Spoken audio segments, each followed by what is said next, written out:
Nous sommes aujourd'hui dans la troisième partie sur notre enseignement à propos de la sous-estime de soi. Alors, on a dit plein de choses dans ces deux premières parties. Je vais simplement rappeler que la sous-estime de soi, comme on l'a écrit dans le titre de nos vidéos, c'est quelque chose où on est tous concernés. Parce qu'on arrive dans ce monde et on ne connaît pas notre valeur, on ne sait pas qui on est, à cause de l'hérédité du péché. Et à cause de ça, on a placé notre identité au mauvais endroit. Pourquoi? Parce que quand je ne connais pas ma valeur, quand je ne sais pas qui je suis réellement, j'ai besoin de placer mon identité quelque part. Et si je ne connais pas la vraie valeur, la vraie estime de moi-même, l'estime que Dieu a mis sur moi, cette valeur que Dieu a mis sur moi, la manière dont Dieu m'estime lui-même, si je ne connais pas cette estime, mais je ne sais pas où la positionner, ce qui fait que je vais chercher plein d'endroits dans ma vie où je vais positionner mon identité. Parce que là où mon identité est positionnée, là sera l'estime que j'ai de moi-même. C'est en ça que l'identité est liée avec l'estime que j'ai de moi-même. Et dans cet enseignement, on parle de sous-estime de soi. C'est pour ça que la sous-estime de soi, elle est directement liée avec mon identité. C'est pour ça que vous m'avez souvent entendu, même dans ces deux premières vidéos d'enseignement, où bien souvent, je crée un lien entre mon identité et le problème d'avoir une sous-estime de moi-même. Parce que l'identité, ça va être le fruit, quelque part, de l'estime que j'ai de moi-même. Si j'ai une sous-estime de moi, je vais placer mon identité dans quelque chose qui sera bien en deçà de ma réelle valeur. Et ce qui fait qu'aujourd'hui, on se retrouve avec un tas de problèmes partout. On se retrouve avec des gens, et moi le premier. Je veux dire, aujourd'hui, j'en suis sorti, merci mon Dieu. Quelle joie, quelle paix. Et je vous en reparlerai à la fin de cet enseignement. Mais quelle joie et quelle paix d'en être sorti. De ce problème de sous-estime de nous-mêmes. C'est pour ça qu'on retrouve aujourd'hui plein de gens, et dans l'Église aussi, et c'est ça notre sujet aujourd'hui, où on voit des gens qui sont dans l'Église et qui manifestent des problèmes identitaires. Parce qu'ils ont placé leur identité au mauvais endroit. Parce qu'ils ne connaissent pas l'estime qu'ils doivent avoir d'eux-mêmes. Donc, de ce fait, ils ont placé leur identité au mauvais endroit, dans des choses qui n'ont rien à voir avec la vraie personne qu'ils sont. C'est pour ça qu'on retrouve un tas de problèmes dans les attitudes, un tas de problèmes dans les manières de parler, un tas de problèmes dans les choix que font les gens, dans les priorités qu'ont les gens, dans les manières d'être, dans les manières de vivre, etc., etc., etc. Alors bien sûr que même dans ces trois enseignements qu'on a fait, j'ai nullement la prétention d'avoir fait le tour des choses, parce que ça serait beaucoup plus long. Mais j'ai pris ce qui me semble être les cas les plus obvious, les plus évidents, voilà. J'espère que je ne vais pas chercher mes mots aujourd'hui comme d'habitude. Les cas les plus évidents, exactement. Donc, on a parlé de différentes choses dans ces deux enseignements précédents.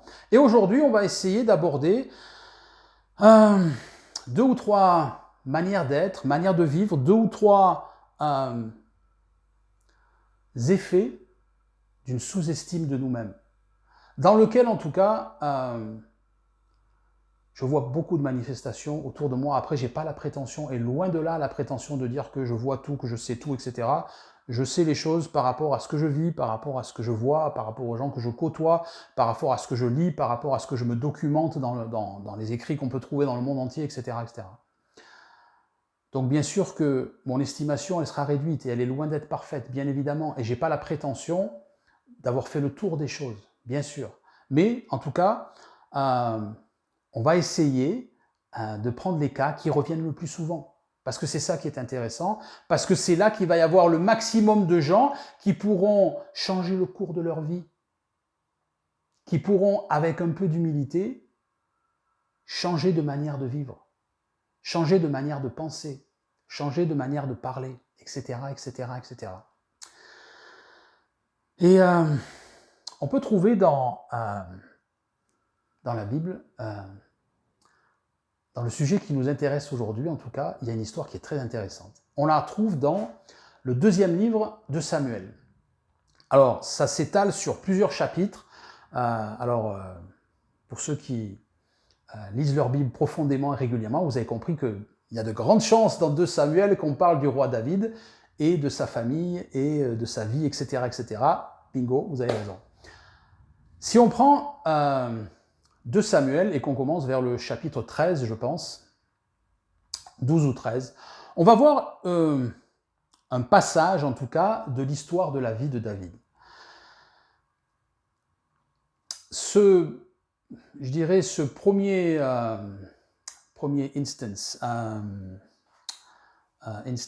exemple, voilà, ce premier exemple, pardon, qu'on peut retrouver sera dans le fils de David, un des fils de David. David a eu un fils qui s'appelait Absalom. Alors, la Bible a dit que ce gars, il était juste magnifique de la tête aux pieds. Il y avait juste, il y avait rien qui clochait. Il était parfait physiquement parlant, en tout cas. Malheureusement, à l'intérieur, il était moins parfait. Mais en tout cas, extérieurement parlant, c'était la beauté suprême. La Bible a dit que il devait se raser la tête une fois par an, tellement il avait une chevelure dense et intense. Et pour l'époque, c'était le summum du summum, en tout cas. Donc, on a Absalom qui est là. Et la Bible nous dit que, en tout cas, on le voit dans les écrits, que finalement, David ne lui a jamais fait aucun reproche depuis sa plus tendre enfance, depuis qu'il était enfant. Et on va voir les effets que ça a eu. En tout cas, on ne peut pas forcément dire que ça a été 100% les effets sur la personnalité d'Absalom, bien sûr que non, parce qu'il a fait des choix, etc. Il a choisi parfois d'aller à gauche, pas d'aller à droite, et le contraire, etc., etc. Mais en tout cas, l'éducation qu'il a eue a grandement, je dis bien grandement, pas à 100%, mais grandement influé sur sa vie d'adulte. Et on s'aperçoit que David ne lui a juste jamais fait aucun reproche. Voilà. Donc, Absalom n'avait jamais tort, Absalom faisait toujours bien, Absalom était toujours le plus beau, etc., etc., etc. Et aujourd'hui, malheureusement, et je vois ça, désolé, je dis ça tout le temps, mais ça me navre de voir des choses comme ça. Quand je vois des parents qui ne font jamais aucun reproche à leurs enfants. Alors, surtout aujourd'hui, c'est devenu la grande mode où on appelle ça l'éducation positive ou d'autres mots, etc., etc. Finalement, personnellement, j'appelle ça une démission parentale, tout simplement. En tout cas, par rapport à ce que la Bible nous enseigne. Parce que la Bible nous enseigne qu'on doit éduquer nos enfants, qu'on doit corriger nos enfants, etc., etc., etc. Donc, il y a quand même une attitude de la part des parents. Il n'y a pas une démission où, peu importe ce que va faire l'enfant, « Oh, mais pas de problème. Oh non, non, non, papa. Oh, viens, mon petit chéri, pas de problème. » C'est pas du tout ce que la Bible nous enseigne. Mais malheureusement, et je parle dans l'église, je parle de gens nés de nouveau, hein. Combien de fois je vois de parents qui, sans le savoir, sont devenus les esclaves de leurs enfants. Tout ça parce que dans la grande majorité des cas, ils ont juste peur de perdre l'amour de leurs enfants. Ils sont tellement eux-mêmes dans un problème de sous-estime d'eux-mêmes qu'ils vivent dans cette crainte, dans cette peur. Or, la plupart du temps, ils s'en aperçoivent même pas. Mais c'est exactement ce qui se passe à l'intérieur. Ils vivent dans la crainte de perdre l'amour de leurs enfants. Et qu'est-ce que c'est qui va fioler cette crainte? C'est leur égoïsme. C'est du pur égoïsme. Ni plus ni moins. Ce qui fait qu'on a des enfants qui n'ont même pas 2 ans, qui vont comprendre très rapidement que les caprices, les pleurs, c'est un super moyen de communication avec leurs parents. Quand leurs parents ont décidé d'être comme ça, par exemple. C'est des enfants qui font jamais mal. Les parents vont toujours trouver une excuse. Ah oui, mais bon, c'est les dents. Ou alors, vous n'avez jamais entendu, oui, mais il n'a pas fait sa sieste aujourd'hui. Oui, mais bon, il n'a pas beaucoup mangé ce matin. Ou alors, oh mais elle s'est levée, elle n'était pas dans une bonne mood, comment on dit ça en français, dans une bonne mood, comment on dit ça elle n'était pas dans une bonne attitude, dans une bonne manière de penser, enfin c'est pas exactement la traduction, mais c'est ce que ça veut dire littéralement. Donc on entend un tas d'excuses de la part des parents. Ou on va voir les enfants qui vont faire n'importe quoi, et les parents font comme s'ils ne voyaient rien. Ça vous est jamais arrivé, par exemple, de recevoir des gens chez vous avec des enfants en bas âge, par exemple, où les enfants font n'importe quoi. Ils arrivent chez vous, c'est une révolution totale. Il y a plein de trucs cassés quand ils s'en vont, etc. Malheureusement, c'est comme ça. Et les parents font comme s'ils ne voyaient rien. Tout ça parce que je ne veux pas confronter mon enfant. Tout ça parce que je ne veux pas contredire mon enfant. Parce que j'ai peur de perdre son amour. Parce que je suis un égoïste. C'est ça la vérité. C'est ça la vérité. Et j'ai eu malheureusement l'occasion de voir ce que ça donne des années plus tard. Ça m'est arrivé de travailler bien des années avec des enfants et j'ai vu exactement le résultat de ce genre d'éducation démissionnaire. Je n'appelle même pas ça d'éducation parce que ce n'est pas d'éducation. Ces parents sont devenus esclaves de leurs enfants sans même s'en apercevoir.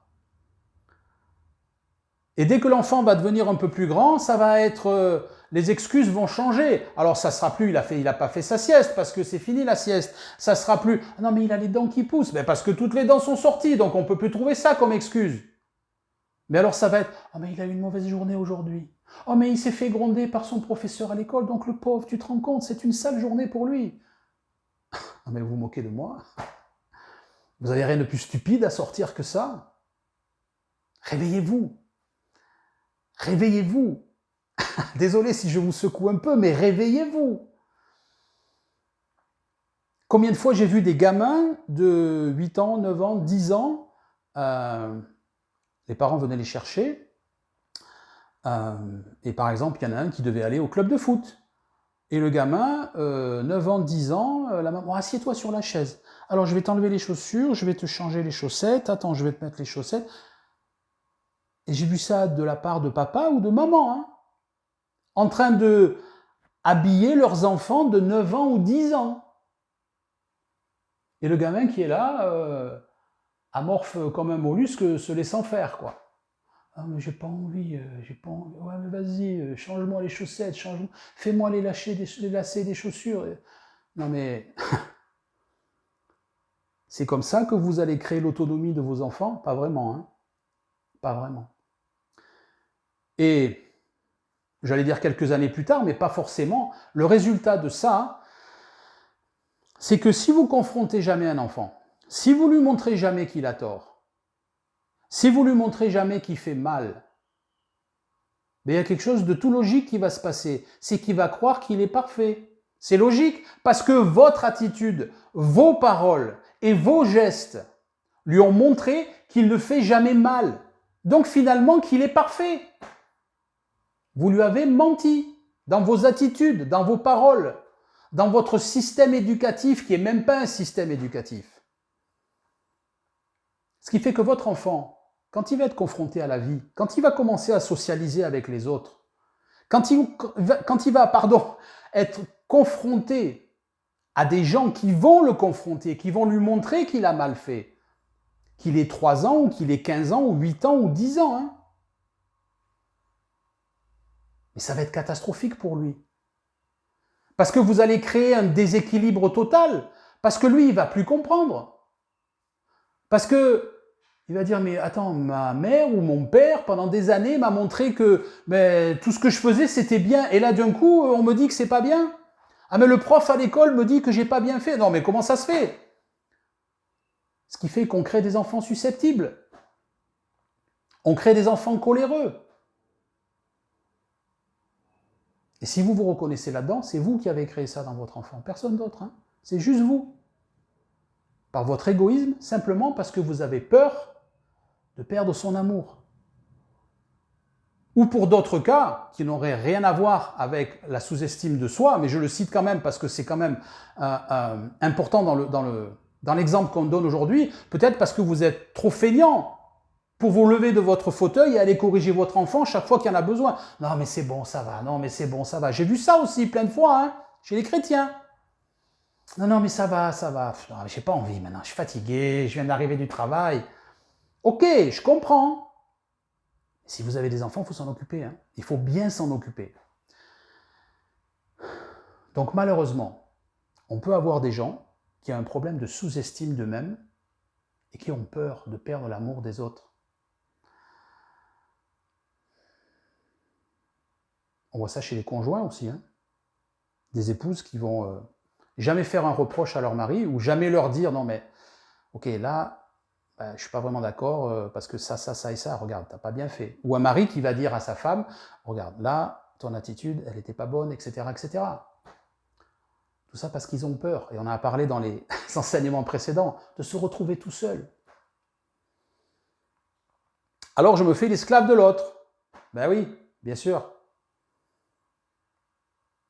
Et j'ai une estime tellement basse de moi-même que ça ne me dérange pas de me positionner en tant qu'esclave des autres, en tant qu'esclave de mes propres enfants. Hein. Ce qui fait que ces enfants, si on revient à notre sujet, ben ça fait des gens susceptibles et coléreux. Et ça va engendrer quoi plus tard, ça? Bien souvent, malheureusement, dépressif. Je le vois aussi, hein. Des enfants qui sont jamais contents. Tout ce qu'on va leur dire, ils le prennent mal. Et du coup, le problème que j'ai déjà en moi, en tant que parent, de sous-estime de moi-même, ben je l'ai créé ou je l'ai accentué en tout cas, parce que tout le monde est né avec un problème de sous-estime de lui-même, mais je l'ai fortement accentué dans la vie de mes enfants. Ils pourront vous dire merci, hein. Et je ne veux pas culpabiliser personne, là, aujourd'hui. Mais juste, je veux vous montrer, je veux vous mettre le doigt dessus. Parce que ça, si j'utilise pas l'humilité, je m'en sors pas. Je m'en sors pas. Et c'est ce que David a fait avec son fils. Jamais aucun reproche. Alors après, on peut tout logiquement élaborer des situations qui ont pu se passer pendant la vie d'Absalom avec David, etc., etc. Non, non, mon fils, c'est très bien. Non, non, mais c'est très bien, t'inquiète pas. Non, mais c'est pas grave, c'est très bien. Mais c'est les autres qui te comprennent pas, t'inquiète pas. Ok. Je fais un orgueilleux, je fais un coléreux et je fais un susceptible, voire un dépressif. C'est exactement ce qui va se passer. Hein. Tout ça parce que j'ai refusé d'éduquer mon enfant. Parce que j'avais peur. Parce que je vis dans la peur de perdre son amour. Si votre enfant vous aime ou vous aime pas, c'est sa décision. Et si votre personne, elle est soumise à l'amour de vos enfants, vous avez un problème qu'il faut changer.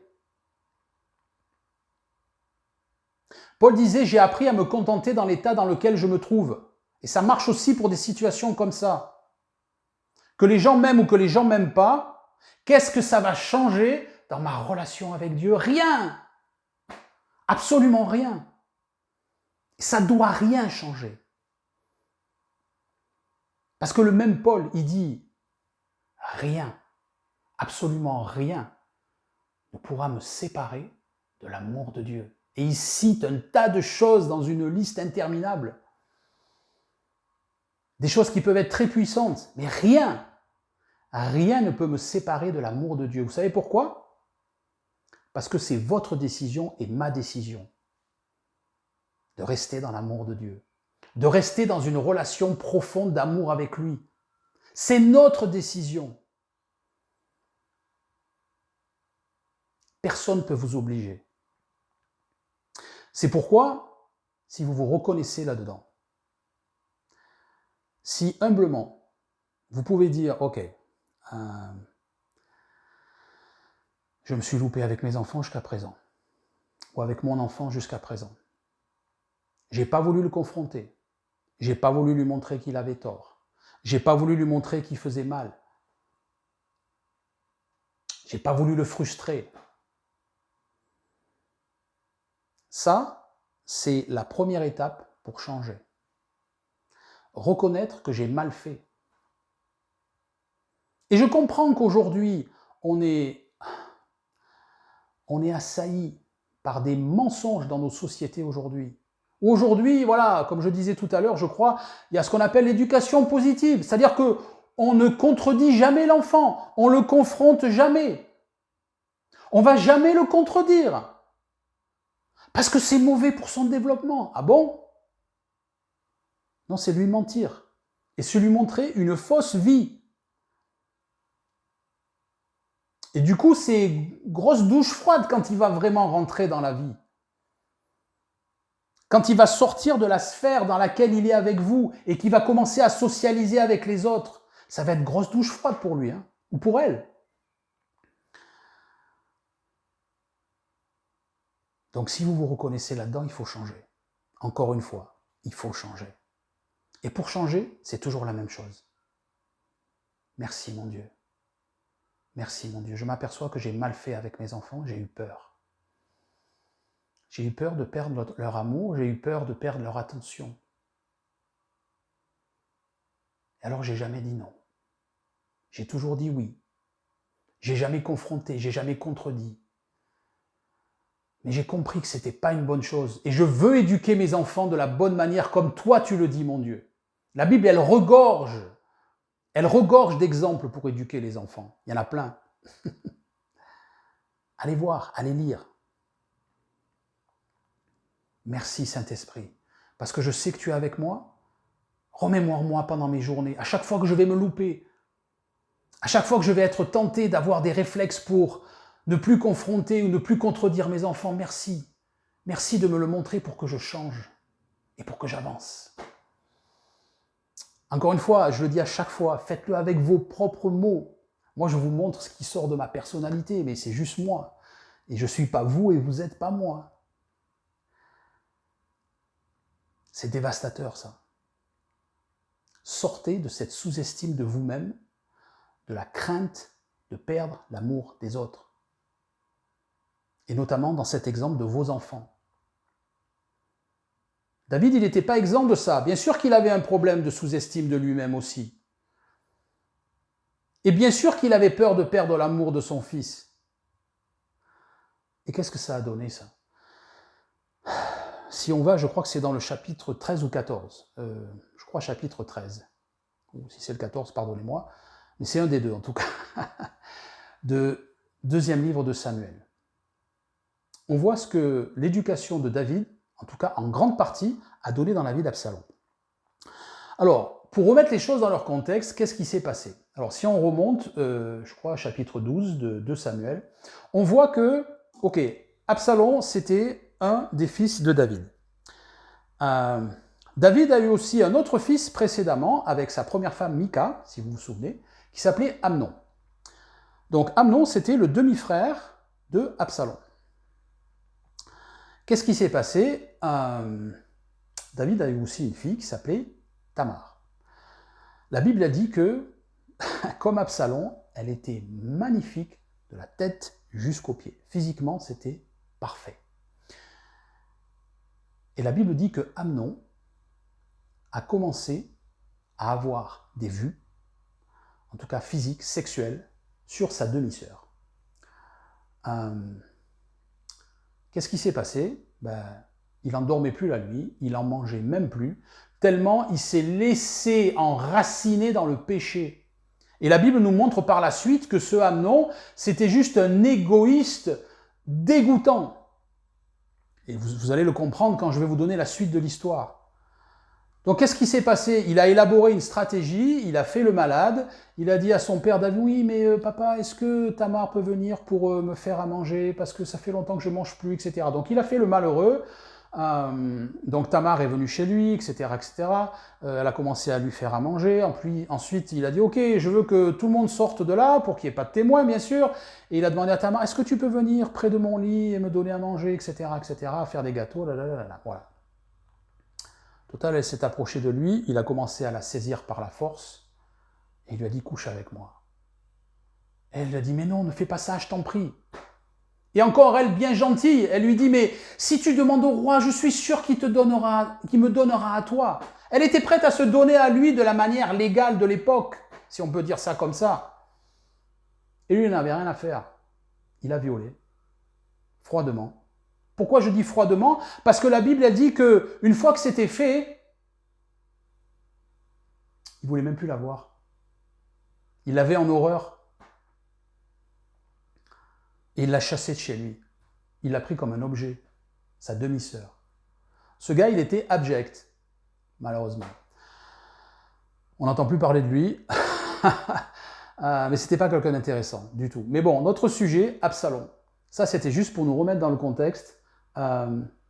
2 ans plus tard, Absalom, en tout cas, il a appris ce qui s'est passé. David a su ce qui s'est passé. Il n'a rien fait. En tout cas, la Bible ne montre pas qu'il a fait quoi que ce soit pour aller aider Tamar, pour la supporter, pour la conforter, la réconforter, etc., etc. Rien. Pourtant, la fille, elle était juste déshonorée. Parce qu'à l'époque, bien sûr que tout le monde savait au bout d'un moment qu'elle a été violée par son demi-frère, parce qu'on savait qu'elle était plus vierge. Pourquoi? Parce qu'à l'époque, les filles du roi qui étaient vierges, elles avaient une robe avec plusieurs couleurs. Et la Bible dit que quand elle est sortie, quand elle a été chassée de chez Amnon, elle a déchiré sa robe. Elle a mis de la cendre sur sa tête. Parce qu'elle était déshonorée, la pauvre. Sa vie, elle était juste ruinée. Et la Bible, elle ne montre pas que ni David ni Absalom sont allés l'aider. Ouais. Malheureusement. En tout cas, si on continue l'histoire, 2 ans plus tard, Absalom a organisé le meurtre de son demi-frère Amnon. Voilà, donc finalement, il a élaboré une stratégie et il a fait assassiner son demi-frère. David l'a appris, David pas content, mais bon, pas de reproche spécial en tout cas par rapport à ce que la Bible dit. C'est juste qu'il était très irrité, nous dit la parole de Dieu, mais voilà. Absalom s'est enfui, il est parti pendant plusieurs années, dans un pays pas très loin. Un peu plus tard, et c'est là qu'on va voir les effets, en tout cas une grande partie des effets de l'éducation d'Absalom sur sa vie d'adulte. Absalom, il est devenu ce qu'on appelle un narcissique caché. Qu'est-ce que c'est un narcissique caché? Alors, c'est quelqu'un, si on devait le résumer en une phrase, qui a un problème de sous-estime de lui-même, bien sûr. Et dans ce problème de sous-estime de lui-même, il a besoin d'avoir le contrôle sur les choses. Mais il veut prendre le contrôle pas par la force. Il va le prendre par la manipulation. Et on ne parle pas ici de quelqu'un qui... bien sûr, il y a des gens qui manipulent, il y a des gens qui contrôlent, ça peut arriver dans la vie à gauche, à droite, etc., qui vont faire des coups négatifs, etc. Mais on parle de quelqu'un qui a fait de ça son style de vie, quoi. C'est devenu son style de vie. Donc on ne peut pas parler de narcissique dans quelqu'un qui va manipuler, par exemple. Moi, je sais que avant que je sorte de cette sous-estime de moi-même, une des manifestations, c'est que j'aimais bien avoir raison. Et donc, si j'aimais bien avoir raison, j'aimais bien persuader les gens que j'avais la bonne manière de penser. Des fois, je ne m'apercevais pas que je n'avais pas la bonne manière de penser. Donc, j'essayais d'insister avec les gens, etc. Alors, on ne parle pas de narcissisme dans ce cas-là. D'accord? Parce que c'est quelque chose qui va être sporadique dans la vie des gens. Mais lui, Absalom, qu'est-ce qu'il a fait? Il a commencé à vouloir le contrôle du trône d'Israël. Aucun respect pour son père, aucun amour pour son père. Ça a été le résultat. Donc si je reviens à l'exemple précédent, pour des gens qui ont la crainte de perdre l'amour de leurs enfants, et à cause de ça, ils disent jamais non, ils les confrontent jamais. Ils les contredisent jamais. Ça, c'est le meilleur moyen pour perdre l'amour de vos enfants. Parce que c'est exactement ce qui est arrivé à David. Exactement. Parce qu'Absalom, il s'en fichait complètement de chasser son père du trône d'Israël et de devenir le roi. La Bible dit qu'il a pris les concubines de son père, il a couché avec, juste pour déshonorer son père un peu plus. Il n'y a pas beaucoup d'amour pour son père, le Absalom. Ça, c'était le résultat de la démission éducative de David. Donc, qu'est-ce qu'il a fait, Absalom? Et pourquoi on dit que c'est un narcissique caché. Alors, ce qu'on appelle un narcissique caché, c'est quelqu'un qui va essayer de prendre le contrôle des choses, parce que sinon, s'il n'a pas le contrôle des choses, il n'a pas son identité. Parce que son identité, elle est dans le fait de choisir des victimes et de les contrôler totalement, mais d'une manière très malsaine. Un narcissique caché ne tient pas compte du temps. Il va agir avec ses victimes, des fois, ça va prendre 20 ans, 30 ans, 15 ans, 10 ans, peu importe. Je dis souvent que les narcissiques cachés me font penser aux araignées. Je cherchais le mot, pardon. Une araignée, qu'est-ce qu'elle va faire? Elle va tisser sa toile. Okay, la toile est là, elle se met sur le côté, et elle attend. Et ça dure le temps que ça dure. Et elle attend que quelqu'un, qui a un insecte, ou peu importe du type d'araignée et ce qu'elle va manger, qui va se prendre dans la toile. Et elle attend que la victime soit bien embriguée dans la toile, qu'elle soit bien fatiguée, bien essoufflée, plus de force. Et alors, à ce moment-là, elle arrive, elle se met à table, elle mange. Simple. Les narcissiques cachés, c'est la même chose. Est-ce qu'il y en a dans l'Église? Oui, malheureusement. Malheureusement. Un narcissique caché, c'est quelqu'un qui va essayer de prendre le contrôle. Doucement, mais sûrement. Et qu'est-ce que faisait Absalom? La Bible nous dit que pendant 40 ans, pas pendant une semaine ou 3 semaines, ou 2 mois ou 3 mois, pendant 40 ans, c'est long 40 ans, hein? 40 ans. Il allait, juste avant l'entrée de la ville, il avait 50 soldats avec lui. Pourquoi 50 soldats? Parce que ça montre ma prestance, ça montre mon importance. Et chaque fois qu'il y avait des gens qui rentraient et qui voulaient entrer dans la ville pour aller voir le roi, pour plaider une cause, pour aller lui demander sa justice, etc., etc., Absalom arrivait et dit « Mais qu'est-ce qui t'arrive? Pourquoi tu viens là ?» etc. Alors je paraphrase le truc, hein, bien sûr, mais bon, je ne prends pas trop de risques en spéculant. Mais qu'est-ce qui t'arrive? Tu viens voir le roi? Qu'est-ce qui... Ah ben oui, je viens voir le roi parce qu'il y a ça et ça et ça dans ma vie, etc. Ah oui, mais tu sais, je te garantis qu'il n'y a personne qui va t'écouter là-bas. Hein. Quand tu vas arriver, si tu arrives à rentrer dans la salle du trône, si tu arrives à avoir audience avec le roi, mais ils vont même pas t'écouter, ils vont pas te donner raison. En tout cas, moi, ce que je peux te dire, c'est que si j'étais celui qui jugeait les choses en Israël, à 100%, je t'aurais donné raison. Ah bon? Ah oui, je te garantis, parce que tu es pleinement dans ton droit, là. Oh là là, mais je te plains, qu'est-ce qui t'arrive? C'est difficile quand même, hein? Ah bon? Oh, bien, Absalom, merci. Et ça tous les jours. Pardon. Pendant 40 ans.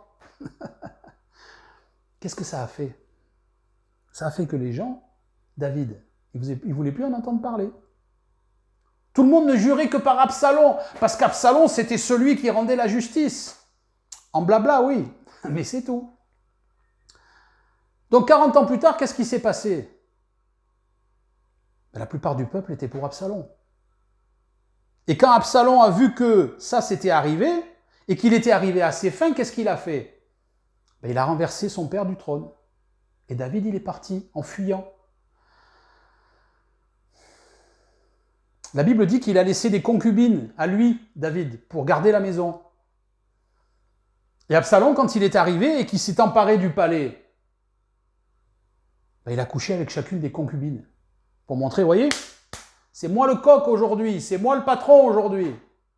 Je te déshonore encore un peu plus. Et ça a pris 40 ans. Donc si on transpose ça aujourd'hui, qu'est-ce que ça va faire un narcissique caché? Et malheureusement, il y en a plein. Pourquoi on appelle ça un narcissique caché? Parce que c'est extrêmement, extrêmement difficile à reconnaître. Parce qu'une des stratégies principales du narcissique caché, c'est qu'il va essayer de vous faire croire que c'est vous le problème. Il va essayer de vous faire croire que vous êtes celui qui manipule. Il va essayer de vous faire croire que vous êtes celui qui ment et qui essaye de prendre le contrôle sur lui. Le narcissique caché, il se positionne en victime pour cacher son narcissisme, justement. J'avais fait une comparaison, mais je ne vais pas la faire parce que je veux que personne se sente lésé ou se sente diminué. Ouais, ça ne serait pas une bonne idée. Donc c'est ça qui va faire un narcissique. Et la plupart du temps, ceux qui sont victimes d'un narcissique caché, ça peut être votre mari, votre femme, votre papa, votre maman, quelqu'un de votre famille, quelqu'un de votre entourage, un peu plus rare, mais la plupart du temps, c'est des personnes proches. Parce qu'ils font jouer l'amour avec ça. La plupart du temps, le narcissique caché, il a tellement une sous-estime de lui-même qu'il est dans la peur. Il ne veut pas montrer son amour parce qu'il a peur de le perdre. Parce qu'il se dit, ah mais si un jour ça va plus, je ne veux pas souffrir. Non, non, non, non, non, je ne veux pas souffrir, je ne veux pas souffrir. Donc je ne montre pas. Eh oui. Ouais. Donc le narcissique caché, il va essayer de faire croire à sa victime que c'est elle le problème. Et un des moyens pour voir que vous n'êtes pas le narcissique caché, c'est le type de pensée que vous aurez. Si par exemple vous pensez avoir affaire à une personne comme ça, et que de temps en temps vous vous dites « mais je suis en train de devenir fou, je suis en train de devenir folle, mais pourquoi il me parle comme ça? Mais j'agis pas comme ça, pourquoi il m'accuse de ça? Mais il met les choses à l'envers, mais c'est pas ça du tout. Moi, je vais me remettre en question, c'est pas possible, je vais essayer de... Et si peut-être il avait raison, ou si peut-être elle avait raison. Donc j'essaye de voir dans ma vie s'il y a des choses où j'ai agi comme elle le dit, et que je suis un narcissique, etc. Le simple fait de vous poser ce genre de questions vous montre que c'est vous la victime. Si vous vous dites, mais je deviens fou, c'est pas possible, mais je suis pas comme ça, mais moi je suis prêt à... J'essaye de chercher dans ma vie où est-ce que j'ai vraiment agi comme ça? Est-ce que je suis vraiment aussi noir et misérable qu'il le dit ou qu'elle le dit? Si vous avez de telles pensées, c'est pas vous le problème. Ça vous montre que vous n'êtes pas le problème. Et ça, c'est important. Parce que pour des gens qui sont victimes de narcissiques cachés, c'est une délivrance le jour où ils comprennent que c'est pas eux le problème. Le narcissique caché, c'est lui ou c'est elle. Et comment vont agir ces gens? Dans l'église, mais ils vont utiliser des passages de la Bible, par exemple. Et si malheureusement, vous êtes la victime de cette personne, que ce soit votre conjoint, votre parent, ou peu importe, vos enfants, oncle, tante, peu importe, mais la plupart du temps, c'est des gens proches. Si vous êtes là, et que vous êtes la victime de ce genre de personne-là, mais vous allez vous dire, mais c'est pas possible, je suis pas comme ça. Donc vous n'êtes pas la victime. Et cette personne en face va venir et va agir et vous montrer, va prendre des versets de la Bible, comme je le disais, va les tordre. Et si vous n'êtes pas quelqu'un, malheureusement, qui est féru dans la Bible, qui étudie la Bible, alors peut-être parce que vous êtes jeune chrétien, possible, et là il n'y a pas de problème. Mais si vous êtes un chrétien de longue date et que vous ne lisez pas trop la Bible, et vous allez vous faire berner, parce que si je ne connais pas la vérité, c'est plus facile à gober les mensonges. Hein. Et la Bible, comme je dis souvent, on peut lui faire dire ce qu'elle veut, en changeant le contexte, en changeant les interprétations d'un passage, en le reprenant hors du contexte, etc., etc. On lui fait dire ce qu'elle veut à la Bible. Regardez autour de vous, combien il y a de dénominations chrétiennes dans le monde? Il y en a plus de 200. Il y en a plus de 200. C'est à couper les bras. Tout ça parce que des gens qui vont interpréter la même Bible d'une manière différente et vont avoir des attitudes et des actions totalement différentes parfois, dans certains domaines. Donc ces gens-là, ils ne vont pas hésiter à prendre des versets de la Bible. Ah oui, mais la Bible dit que ça, donc tu dois faire ça, ça, ça et ça, par exemple. Pour justifier leurs attitudes. Oui, mais bon, voilà, je me détache de toi. Ça, c'est une attitude qui revient, qui est récurrente chez les narcissiques cachés. En fait, ils vont, ce qu'on appelle en anglais le love bombing, c'est-à-dire qu'au début, quand ils vont commencer leurs attitudes de narcissique avec vous, tout va être magnifique, formidable, etc., etc. Presque trop beau pour être vrai, mais ça ne dure pas. Après, il commence à se détacher, etc. Et c'est exactement comme une canne à pêche, quoi. Voilà, quand vous essayez de ferrer un poisson. Donc le poisson commence à arriver et il commence à manger un peu l'appât, etc. Et moi, je le ferre un peu comme ça. Et je fais reculer l'appât. Et plus je fais reculer l'appât, et plus la victime, le poisson, va vouloir manger et avaler l'hameçon. Le narcissique caché, il agit exactement comme ça. C'est-à-dire que, par exemple, des parents qui sont narcissiques cachés avec leurs enfants, ils vont montrer de l'amour, pas longtemps, mais ça va être énorme. Ça va être surdimensionné. Et après, ils se détachent. Ouais, mais bon, regarde ce que tu fais. C'est jamais bien. Quand vous avez affaire à un narcissique caché, vous pouvez devenir parfait, ça ne sera pas assez. Il y a toujours quelque chose à redire. Parce qu'ils veulent vous tenir dans une estime basse. Parce qu'ils veulent vous tenir dans une manière de penser basse par rapport à vous-même. Parce qu'ils veulent vous tenir dans une personnalité qui n'est pas enracinée du tout. Alors, ça ne sera jamais, et c'est le type du narcissique caché, c'est pour ça qu'on appelle ça un narcissique caché. Donc ça ne sera jamais, oui, mais ce que tu fais, c'est pas bien, etc. Ouais, c'est sympa, mais bon. Et votre imagination fait le reste. Le narcissique caché, il va vous couper de tous les autres. Comme une araignée. Son but, c'est que vous soyez tout seul. Plus d'amis, plus de relations. Ou en tout cas, le minimum. Pour vous dévorer un peu plus facilement. Parce que si vous avez des amis, vous avez des gens à qui vous rattachez. Vous avez des gens avec qui discuter. Vous avez des gens avec qui prendre conseil. Et ça ne l'arrange pas. Parce que pour prendre son contrôle, il faut vous isoler. Et c'est ce qu'il fait la plupart du temps. Donc il est là. Et par exemple, il va parler de vous à quelqu'un. En mal, bien sûr. Mais encore une fois, ça ne va pas être évident. Ça va être, je ne sais pas moi, si c'est une mère de son enfant, par exemple, ou un père de son enfant, par exemple, qui va dire... quelqu'un lui dit « Ah oui, ton fils, alors, comment ça va ?» Ben, ça va être des réactions comme « Ouais, juste ça. Juste ça. Oh, ça veut tout dire. » Et votre imagination, pour celui qui entend, fait tout le reste. C'est pour ça qu'on appelle ça un narcissique caché, que c'est difficile à spotter, à découvrir, en fait. Donc ces gens-là, ils sont là, et ils ont une sous-estime d'eux-mêmes. Ils vivent dans la crainte. Et ils ne sont pas heureux. Ils ne sont pas heureux du tout. Parce qu'ils veulent garder le contrôle des choses. Et quand ils sont arrivés à leur fin, c'est fini, ils vous laissent tomber. C'est-à-dire qu'un père, par exemple, va se désintéresser de son enfant, une mère de son enfant, un mari de sa femme, une femme de son mari, peu importe. Peu importe. Et ça marche comme ça. La victime, pour le narcissique caché, c'est juste du fuel. Ça ne va pas plus loin que ça. Ces gens sont incapables d'aimer. Ils ne savent pas ce que c'est. Parce qu'ils ne veulent pas. Parce qu'ils ont peur. Parce qu'ils ont un problème de sous-estime d'eux-mêmes. Et donc, ils sont dans une crainte, une peur bleue, du matin au soir. Et tout ça, c'est caché par une attitude narcissique. Où ils pensent que le fait de se protéger eux-mêmes, ça devient leur identité.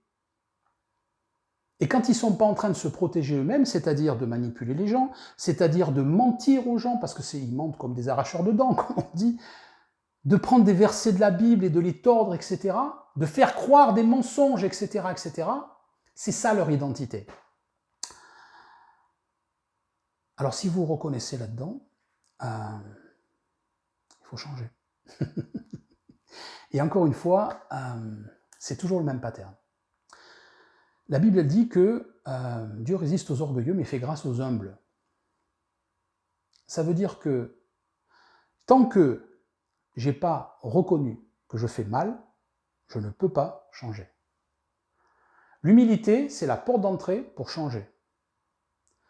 C'est logique quand on y pense. Si je veux changer une attitude de ma vie, si je veux changer une manière de penser qui est en moi, il faut d'abord que je reconnaisse que je pensais mal ou que j'agissais mal. Parce que sinon, je ne vais pas changer. Où est le besoin de changer? Si je ne comprends pas que j'ai mal fait, si je n'accepte pas que j'ai mal fait, aucun besoin de changer. Aucun besoin de changer. Qu'est-ce qui va déclencher un changement dans ma vie? C'est parce que je me rends compte que j'ai mal fait dans un certain domaine. Donc la première des choses, c'est de décider d'user d'humilité. Ne priez pas pour l'humilité, ça ne sert à rien. Ne demandez pas à Dieu l'humilité, ça ne sert à rien. Parce que l'humilité, elle est déjà en vous. Si vous êtes né de nouveau, le fruit de l'esprit est déjà en vous. L'humilité, ce n'est pas une demande, c'est une décision personnelle. Vous voulez user d'humilité? Décidez d'user d'humilité. Vous voulez devenir humble? Décidez d'être humble. C'est un choix personnel et rien d'autre. Vous pouvez prier 2 heures par jour, pendant des mois. Seigneur, viens me donner l'humilité, je t'en prie. Seigneur, envoie ton humilité sur moi. Saint-Esprit, déverse ton humilité sur moi, je t'en prie. Ça ne sert à rien. Ça ne sert à rien. Parce que si vous avez la faculté d'entendre Dieu, vous allez entendre quelque chose comme « Mais je te l'ai déjà donnée. Elle est déjà en toi, l'humilité. Choisis de l'activer. » Je rigole, je prends ça un peu sur un ton humoristique, mais c'est pour dédramatiser. Ça n'en reste pas très sérieux quand même. L'humilité, c'est un choix. Et c'est une fois que j'ai manifesté ce choix qu'alors le Saint-Esprit vient et va ajouter son surnaturel pour m'aider dans des domaines où je vais avoir des difficultés à manifester mon humilité. Mais tant que je n'ai pas fait le choix de dire « Ok, à partir de maintenant, je décide de rentrer dans l'humilité », il n'y a rien qui se passera. Et ça marche pour tout. Hein. Ça marche pour l'humilité, ça marche pour l'amour, qui est un choix personnel, ça marche pour la foi, qui est un choix personnel, ça marche pour le salut, qui est un choix personnel. Comment vous avez fait à passer par la nouvelle naissance? Vous l'avez décidé. Bien sûr que Jésus vous a offert l'option de passer par la nouvelle naissance sur la croix. Mais tant que vous ne le décidez pas, vous ne serez jamais né de nouveau. Hein. C'est évident. L'humilité, c'est la même chose. Décidez de devenir humble. Et je sais que c'est difficile parce que j'essaie de me documenter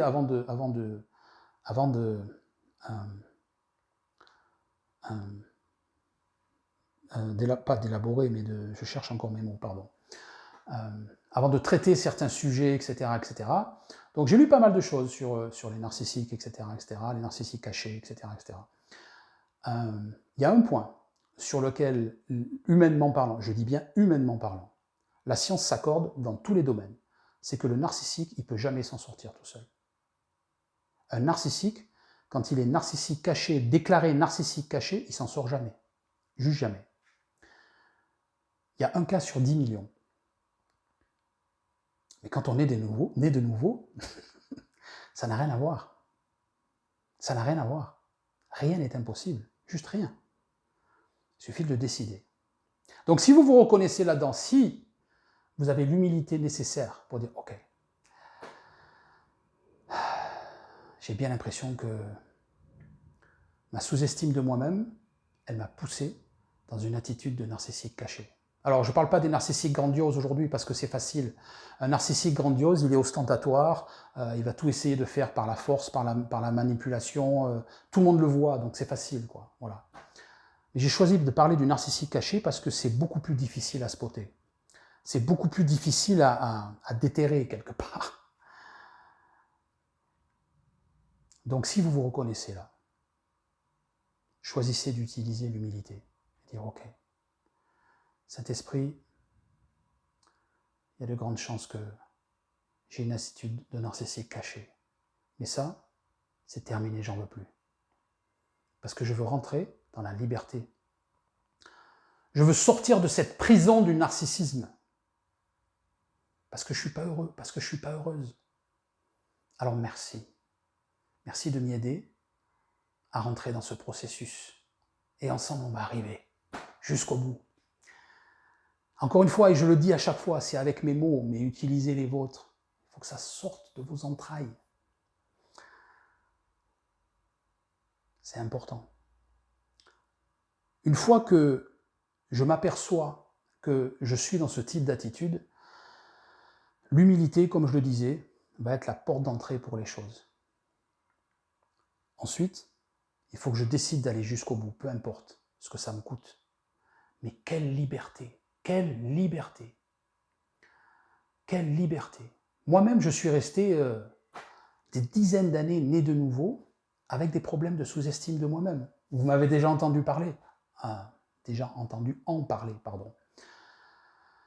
Où j'étais moi plutôt quelqu'un d'ostentatoire, où j'aimais bien qu'on me remarque, etc. Parce qu'au fond de moi, je pensais que j'étais pas si important que ça. Donc j'avais besoin de paraître. J'avais besoin j'aimais bien que les gens pensent comme moi. Alors pas forcément parce que j'avais envie de les supplanter, mais parce que j'étais tellement orgueilleux que j'étais sûr d'avoir toujours la vérité. Alors, dans la grande majorité des cas en tout cas. Et alors, ça m'arrivait parfois d'avoir la bonne manière de penser et que les gens ne l'acceptaient pas. C'était difficile pour moi. Alors j'insistais. Je ne comprenais pas que les gens, au bout d'un moment, il faut les laisser libres. S'ils ne veulent pas, ils ne veulent pas. Je ne comprenais pas que Dieu lui-même fait ça. Dieu, il nous a proposé son salut. Il s'est donné lui-même sur la croix. L'offre, elle est là. Elle est ouverte depuis plus de 2000 ans.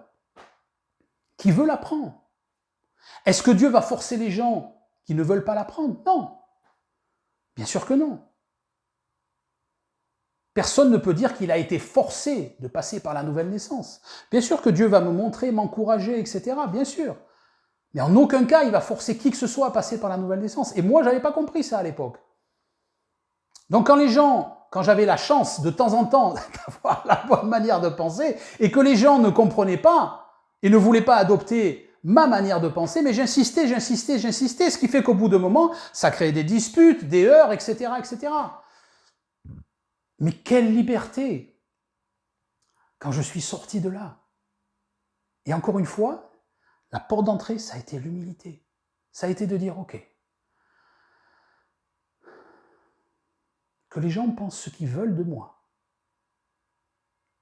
Que les gens me considèrent de n'importe quelle manière. Qu'est-ce que ça va changer avec la relation que j'ai avec Dieu? Rien. Le jour où j'ai compris ça, mais quelle liberté! Mais il n'y a que l'humilité qui m'a aidé à rentrer dans cette manière de penser. C'est pour ça que j'insiste souvent sur l'humilité, parce que c'est vraiment la porte d'entrée. Sans ça, il n'y a rien qui va se passer. Il y a des gens aussi qui, malheureusement... Vous avez remarqué qu'il y a des gens qui prennent tout mal. Encore une fois, vous pouvez dire n'importe quoi. Ah bonjour, comment ça va? Comment ça va? Mais t'as vu sur le ton où tu m'as parlé, etc. C'est un truc évident, mais... ou des gens à qui, par exemple, vous allez manifester gentiment, poliment votre désaccord, et tout de suite ils prennent mal les choses, ils s'énervent, ils s'agacent. Ça, c'est des gens qui souffrent d'un problème de sous-estime d'eux-mêmes. Parce qu'ils ont placé leur identité tellement bas dans l'estime d'eux-mêmes qu'ils ne supportent pas que les gens ne pensent pas comme eux. Que, par défaut, ils considèrent que la plupart des choses que les gens leur disent, c'est une attaque contre eux-mêmes, contre leur personne. Parce que leur identité, elle est tellement basse, l'estime d'eux-mêmes, elle est tellement basse, qu'ils s'agacent pour n'importe quoi, parce qu'ils prennent tout mal. Parce que dans leur manière de penser, ils se disent « Non mais s'il m'a parlé comme ça, c'est qu'il y a sûrement quelque chose derrière. » Ils se considèrent comme des gens attaquables, quelque part. Il y en a plein de gens comme ça. Et dans l'église aussi. Hein. Il y en a plein. On ne peut rien leur dire. Tout est mal pris. Donc au bout d'un moment, ils se retrouvent tout seuls. Parce que les gens, ils comprennent.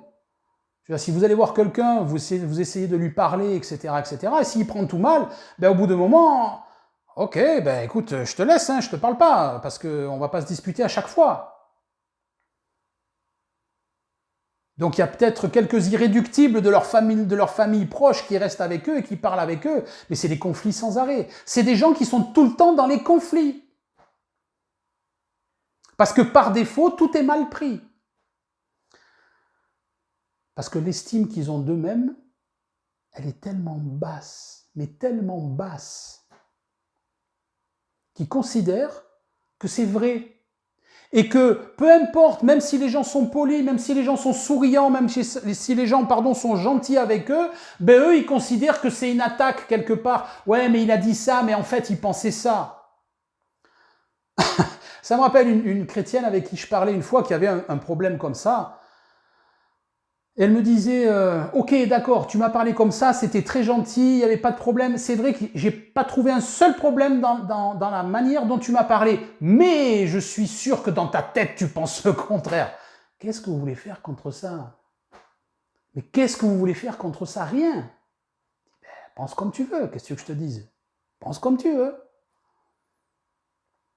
C'est des gens qui sont en prison, ça, avec les menottes au poignet. Ils s'en aperçoivent pas. Est-ce que vous avez des conflits souvent avec les autres? Est-ce que votre vie, ça se résume à des conflits sans arrêt?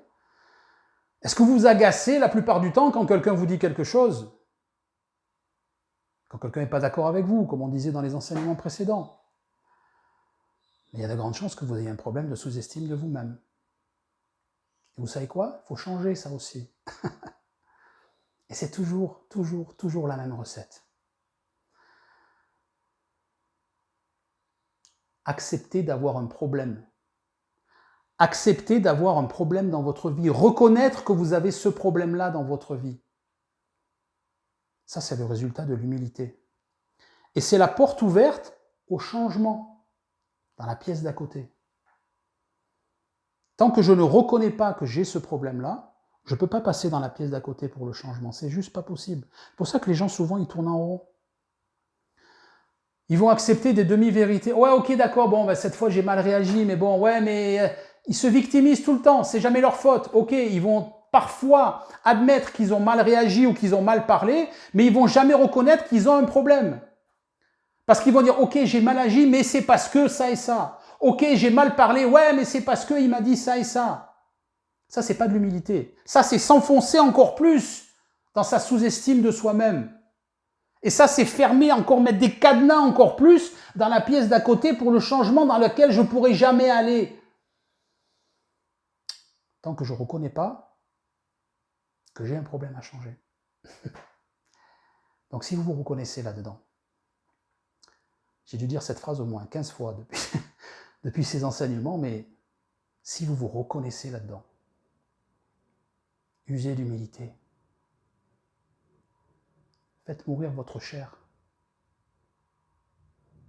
Renoncez à vous-même, parce que c'est le seul moyen si vous voulez être un disciple de Jésus-Christ. C'est ça aussi, renoncer à soi-même.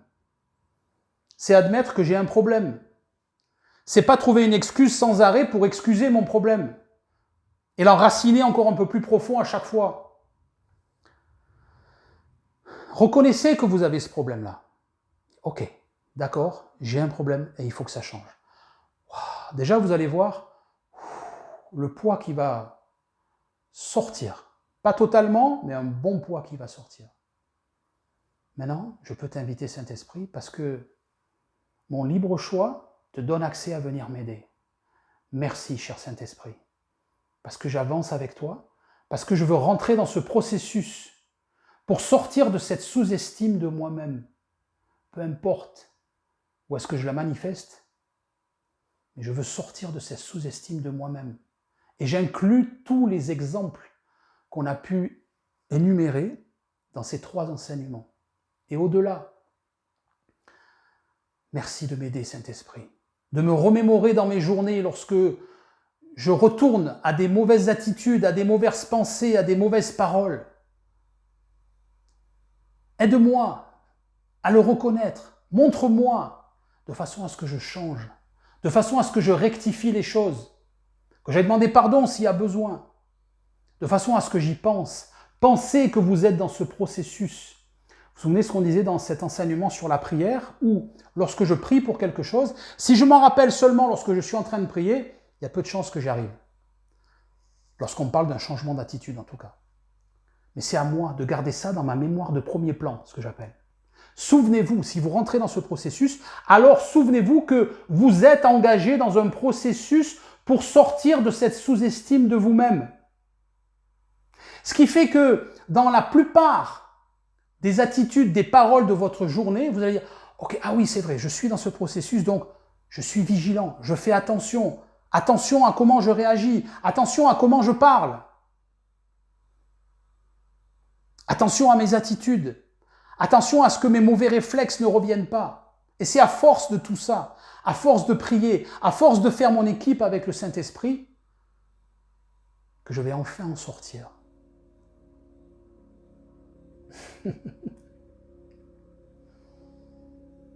Si je pouvais vous transmettre la liberté avec des mots que ça occasionne de sortir d'une sous-estime de soi, je le ferai avec plaisir, mais c'est quelque chose qui se vit. Mais c'est une liberté. Il n'y a pas de mots pour la décrire. Pour en décrire son bien-être, sa puissance. C'est ça la vraie vie chrétienne. C'est d'être libre. Aucune des circonstances de ma journée ne pourra influer sur mon humeur. C'est fini. Je suis libre. Et j'avance dans une transformation à l'image de Jésus-Christ. Alléluia. Il faut le vivre. Croyez-moi, il faut le vivre. Et si vous entrez là-dedans, vous allez comprendre, et le jour où vous allez être libéré de ça, vous allez dire « Ok, j'ai compris ce que Franck a voulu dire. Waouh! Waouh! Quelle liberté Dieu a préparée pour nous. À nous de faire le choix d'y entrer ou pas. » J'espère que cette vidéo vous aura aidé. À bientôt.